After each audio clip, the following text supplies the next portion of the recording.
आणि राजाने अंत्यसंस्कार केल्यानंतर ज्यावेळेस अयोध्येला आले, सद्गुरूंना हे सर्व सांगितलं हकीकत, त्यावेळेस सद्गुरूंनी लक्षपूर्वक ऐकलेलं आहे. राजा, खरं सांग, श्रावणाच्या आई वडिलांनी शेवटी तुला काय शाप दिला? सांगितलं, राजा तू सुद्धा पुत्र वियोगाने तू मरशील. ज्यावेळेस तू मरशील ना, त्यावेळेस तुझे कितीही जरी पुत्र असले तरी शेवटच्या वेळेस तुझ्याजवळ एकही पुत्र राहणार नाही. आणि सद्गुरूंनी ऐकलेली वाणी थोडीशी सुखावून गेली अंतकरण. अंतकरण का सुखावलं माहितीये तुम्हाला? सद्गुरू म्हटले, श्रावणाच्या आईवडिलांनी राजा शाप जरी दिला तुला तरी सुद्धा तो शाप नाहीये. अरे आतापर्यंत तुला मुलं बाळ नाहीयेत. ज्या अर्थी श्रावणाच्या आई वडिलांनी शाप दिला आणि सांगितलं ना का तू पुत्र वियोगाने मरशील, याचा अर्थ तुला पुत्र होणार आहे राजा, पुत्र होणार आहे. मला सांगायचं काय होतं, सज्जनाचे शाप सुद्धा वरदान ठरतात हे लक्षात घ्या. सज्जनाचे शाप समाजासाठी वरदान ठरत असतात. सज्जनाची कठोर वाणी समाजाची मृदुता ठरत असते, समाजाचं कल्याणकारी वाणी ठरत असते, हे विसरू नका. श्रावणाचे आई वडील पुण्यवान होते आणि पुण्यवानाची वाणी ही कशी असते? सात्विक असते. पुण्यवानाची वाणी सिद्ध असते, पुण्यवानाची वाणी पवित्र असते. आणि अशा पवित्र वाणीने, सिद्ध वाणीने, शुद्ध वाणीने काय होत असतं महाराज? एखादा साधू वाईट जरी बोलला तुम्हाला तरी सुद्धा तुमचं कल्याणच होत असतं महाराज, तुमचं कल्याणच होत असतं. आनंद झाला महाराज. त्यावेळेस वशिष्ठजी राजाला सांगतायत, दशरथाला सांगतायत, आता आपण पुत्रकामिष्ठी यज्ञ केला पाहिजे. आणि पुत्रकामिष्ठी यज्ञ केला. आणि पुत्रकामिष्ठी यज्ञ केल्यानंतर त्या यज्ञातून यज्ञ भगवान प्रकट झाले. बोले यज्ञ नारायण भगवान की. आणि त्यांनी हातामध्ये पायस म्हणजे तो प्रसाद दिलेला यज्ञ नारायणाने. तो प्रसाद घेतला वशिष्ठांनी आणि तो प्रसाद राजाच्या हातात दिलाय. तिन्ही राणींना तो सारखा वाटा. आणि तो वाटण्यासाठी गेल्यानंतर कौशल्या मातेला दिलेला आहे, कैकेयीला दिलेला आहे, सुमित्रेला दिलेला आहे. परंतु महाराज असं सांगतात, कैकेयीने थोडेसे संशय घेतल्यामुळे तिच्या हातातला पिंड काय केला? घारीने झडप मारली. पिंड घारीने झडपिला, अंजनीने तो सेविला. अंजनीच्या तपासाठी महारुद्राने कोटी. बोलिये महारुद्र भगवान की जय. तिकडे अंजनी माता तप करत होत्या महाराज, अंजनी पर्वतावर, अंजनेरी पर्वतावर. गाडीने जसा पिंड उचलला तसा तो हे उचलला ना, तसा तो प्रसाद आकाश मार्गाने घेऊन चालली. नंतर इकडे सुमित्रेला कौशल्या मातेने आणि सुमित्रेचा थोडा थोडा प्रसाद कौशल्याला दिला, आपलं कैकेयीला दिला. आणि तिकडे तो घारीने प्रसाद घेऊन पुढे गेली, आकाश मार्गाने चालली होती. अंजनी माता तप करत होत्या. अंजनी मातेने तप करत होत्या. असा हात होता वरून, त्या घारीने जसा तो प्रसाद सोडला तसा कुणाच्या हातात पडला? अंजनी मातेच्या. आणि अंजनी मातेने तो प्रसाद सेवन केलेला आहे. आणि कोण प्रकट झालं? पवन सुत बजरंग बली हनुमान महाराज. भोले बाबा, साक्षात भोले बाबा अंजनी मातेच्या गर्भामध्ये प्रवेश करतायत, रुद्राचा अवतार घेतायत. हे अंजनीच्या सुता, तुला रामाचं वरदान. हरी मुखाने बोला, बोल जय जय हनुमान. मुखाने बोला, बोल जय जय हनुमान. अंजनीच्या सुता, तुला रामाचं वरदान. अंजनीच्या सुता, तुला रामाचं वरदान.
जन्माची कथा घेऊन मी शॉर्ट मध्ये सांगितलं तुम्हाला.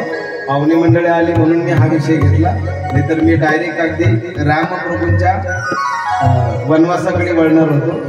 परंतु पाहुणे मंडळी आली म्हणून मुद्दाम रामनवमीच्या दिवशी आपण हे सगळं घेणार आहोत, काळजी करू नका. या यज्ञासाठी कुठून ऋषी बोलवले त्याचाही इतिहास सांगणार आहे. ज्या गावावरून हे ऋषी आलेत ना, तेच गाव आमचं शिर्डी जवळ संवत्सर म्हणून, तिथे शृंग ऋषी आहेत ज्यांच्या डोक्यावर शिंग होतो. तर त्याच शृंग ऋषींना काय केलंय, पाचारण केलेलं आहे. ती कथा खूप मोठी आहे. मी रामनवमीच्या दिवशी तुम्हाला दुपारी राम जन्माच्या वेळेस ती कथा नक्की सांगेल. आता मात्र आपण राम अवताराकडे वळूया. तिकडे हनुमानजींचं प्राकट्य झालं, इकडे रामप्रभूंचं नवमीला प्राकट्य झालंय, लखनजींचं प्राकट्य झालंय आणि भरतजींचं, शत्रुघ्न अशा चौघ्या भावांचं काय झालंय, प्रागट्य झाले. बोलिये राम लक्ष्मण भरत शत्रुघ्न महाराज की जय. एकाच वेळेस सर्वांचा जयकार आणि सगळीकडे आनंद झाला. अयोध्या सजलेली आहे. पाहता पाहता भगवंताच्या बाललीला चाललेल्या आहेत. भगवान भोले बाबा त्यांच्या दर्शनासाठी आलेले आहेत. कुणाच्या? भोले बाबांच्या, आपल्या रामप्रभूंच्या दर्शनासाठी भोले बाबा जोगी बनून आले. जोगी आया जोगी आया जोगी आया रे. रामप्रभूंच्या बाललीला झाल्यानंतर महाराज एक दिवस विश्वामित्र येत आहेत आणि विश्वामित्रांना पाहिल्यानंतर राजा दशरथ हात जोडून उभे राहतात. तद्गती प्रणिपातेन परिप्रश्नेन सेवया उपदेशंकिते ज्ञानीन तत्वदर्शना. हात जोडून उभे राहिले, म्हटले या या या. तो काळ असा होता की साधू संतांना एक किंमत होती महाराज. त्यावेळेस म्हणजे अशी गंमत होती की धर्मसत्तेच्या अंकुशावर, धर्मसत्तेच्या अंकुशावर राजसत्ता होती. म्हणजे राजसत्तेवर धर्मसत्तेचा अंकुश होता महाराज. आता उलट झालं, आता धर्मसत्तेवर राजसत्तेचा अंकुश आहे. तो काळ तेव्हाचा वेगळा होता. त्या काळामध्ये साधू संन्यासी कोणी आले तर राजा महाराजा त्यांचं सिंहासन सोडून उभे राहत होते. तो काळ तर मर्यादेचा काळ होता तो. म्हणून त्या काळात मर्यादा पुरुषोत्तमाचा अवतार आहे. विश्वामित्रजी म्हणतायत राक्षस खूप त्रास देतात आणि राक्षसांच्या संहारासाठी राजा तुझे पुत्र पाहिजेत. राम आणि लखनजींना घेतायत आणि विश्वामित्रजी जंगलात निघून जात आहेत. पण राजा दशरथाची हिंमत नाही झाली कशासाठी पाहिजे. आणि तिकडे गेल्यानंतर महाराज अनेक राक्षसांचा संहार करतायत राम लखनजी.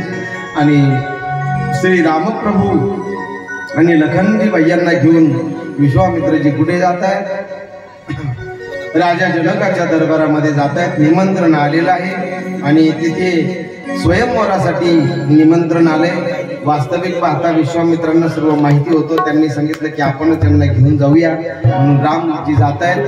त्या ठिकाणी कथाभाग तुम्हाला माहिती, परशुरामांचा धनुष्य आहे. जो सीता ज्याच्याबरोबर खेळत होती, कुणालाही न उचलणारा तो धनुष्य रामप्रभू एका हाताने उचलतायत आणि त्याला काय करतायत, प्रत्यंचा चढवतायत आणि धनुष्याचा काय करतायत, नमो नमो करून टाकतात महाराज. धनुष्याचा स्वाहाग करतात. धनुष्य तुटल्या जातं आणि आकाशामध्ये काय होतं, धरणीकंप होतो. आकाशामध्ये मेघ गडगडाट करतायत आणि प्रचंड अशी वीज सर्व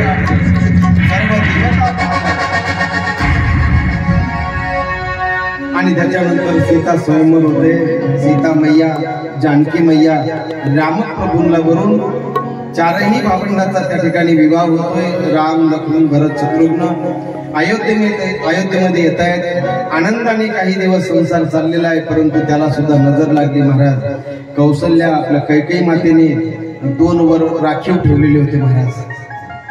आणि मंथरेने कैकेयीच्या डोक्यामध्ये काय घातले महाराज, खूळ घातलं महाराज. कारण राजा दशरथाचं आरशात पाहिलं एक दिवस तर एक केस टिकलेला होता. जरा कर्णामुळे सांगू आली गोष्टी, मृत्यूची या भेटी जवळ आली. कानाजवळचा एक केस टिकला राजा दशरथाचा. त्यावेळेस दर्पण म्हणजे आरसा. आरसा कधी खोटं बोलत नाही बरं का, तुम्ही ऐकताय ना. आरसा कधी एक मात्र आरसा बाजारात गेली, आरसा गेला आणि आरसा घेतला आणि पाहिलं त्या आरशामध्ये. तिला काही पटलं नाही. दुकानदार दादा जरा दुसरा दे ना, जरा बरं दिसल असं. दुकानदाराने दुसरा आरसा दिला. म्हाताऱ्यांनी परत पाहिलं, आरशात पाहिलं, म्हटले आमच्या वेळेस कसा आरसा होता म्हणे, किती गुटगुटीत दिसायचं म्हणे त्याच्यामध्ये. दुकानदार म्हणे कधी घेतला होता आरसा? म्हणे माझ्या लहानपणी. म्हणे तू केवढी किती वर्षाची होती? म्हणे तेव्हा मी 10-12 वर्षाची होती. म्हणे मग तेव्हा तू तरुण होती, आता तुझ्या चेहऱ्यावर सुरकुत्या पडल्या, आरसा काय करणार आहे त्याला? दर्पण झूट न बोले. दर्पण म्हणजे आरसा. आरसा कधी खोटं बोलत नाही महाराज. आरसा म्हणून आपलं मन हे आरशासारखं ठेवा महाराज, ठीक आहे? आपलं मन पवित्र ठेवा. आपलं मन म्हणजे आपलं मन सगळं काही करतं महाराज. आपल्या मनावर आपल्याला आवर सुद्धा घालता येतो, पण आपण खोटं बोलतो. काय करताय आता ते मला जागच नाही आली, हे नाटक आहे. तुम्ही त्याच्यावर अंकुश ठेवा. आणि आपण कसे आहोत हे आपण आपल्या मनाला विचारा. आपलं मन म्हणजे आरसा आहे. आपलं मन काय आहे? आरसा आहे. तोरा मन दर्पण कहलाए, तोरा मन दर्पण कहलाए,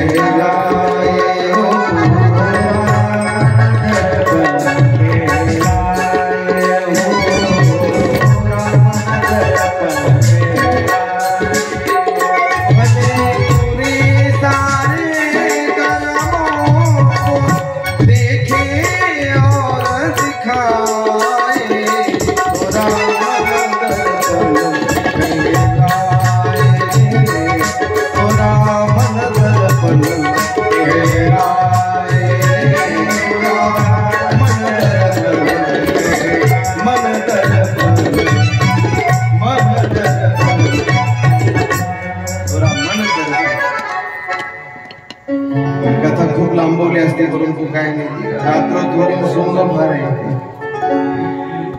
राजा दशरथाचा एक केस पिटला, निर्णय घेतला. उद्या रामप्रभूंना काय करायचंय? सिंहासनावर बसायचे. सगळीकडे अयोध्या सगळी तयारी चालली. मंथरीला कळलं. मंथरा गेली, कैकेयीचे कान भरले. म्हटले वेडी का खुळी, आताच मागून घे भरताला राजगादी आणि रामाला वनवास. कैकेयीने राजा दशरथाला बोलून घेतलं. कोप भवनामध्ये गेलेली कैकेयी माता केस असे विस्पारलेले आहेत. बाईने जर कधी महाराज कालीचा अवतार घेतला ना, कठीण आहे. ही शक्ती, त्यांना शक्ती म्हटले महाराज. या जोपर्यंत चांगल्या आहे तोपर्यंत चांगल्या आहे. जर बिघडल्या झालं तुमचा कार्यक्रम, संध्याकाळी झाला संपायचं. कोटीने महाराज यांनी जर ठरवलं तर या झोपडीत सुद्धा कंबर बांधू बांधू संसार करते महाराज. कंबर बांधू झोपडी असू द्या महाराज, त्यांनी ठरवलं पाहिजे संसार करायचा. अरे नवरा दारुडे असू द्या हो, कोणते संसार. आणि एवढा काम बंद करून कथेला पुन्हा सगळ्यात हजर सगळे. त्या शक्ती आहेत महाराज. मी तर म्हणतो कुठून ती शक्ती महाराज? खरंच तुम्हाला शक्ती का म्हटलंय ना, यत्र नार्यस्ते पूजन्ते रमन्ते तत्र देवता. खरंच श्रुतीने म्हटलंय महाराज, यत्र नार्यस्ते पूजन्ते रमन्ते तत्र देवता. नारीची सन्मान होतो, नारीची पूजा जी होते ना त्याला कारण आहे महाराज. संसार खऱ्या अर्थाने याच करतात. आपण खरंच संसार करतो का? अरे आपलं काय खरंय बाप्पा. मग त्या म्हणतात ना, कधी कधी रागात बोलतात त्या. आपण जर म्हटलं नाही एखाद्या घरी जर गेलो ना, आपण जर म्हटलं तुमचा जोडा लक्ष्मीनारायणासारखा आहे, तर मग थोड्या वेळ त्या काही म्हणत नाही. पण नंतर आपण जास्त वेळ जर थांबलो ना, मग परत आपण जर विचारलो ना, कसं काय तुमची यजमान अगदी चांगली आहे, तुमचे म्हणजे पती चांगले आहे, ते आपलं लगेच बोलायला लागतात. ते म्हणतात महाराज कशाचं काय, उगाच मी आहे म्हणून टिकले. माझ्या जागी जर दुसरी असते तर केव्हा निघून गेली असते. खरं हा तुमचा चुकीचा भ्रम आहे. पण आता तुम्हाला कोणी सांगावं काय हरकत नाही. पण तुम्ही चांगले आहात, तुम्ही सहन करता म्हणून तुम्हाला काय म्हटलंय, शक्तीचा अवतार.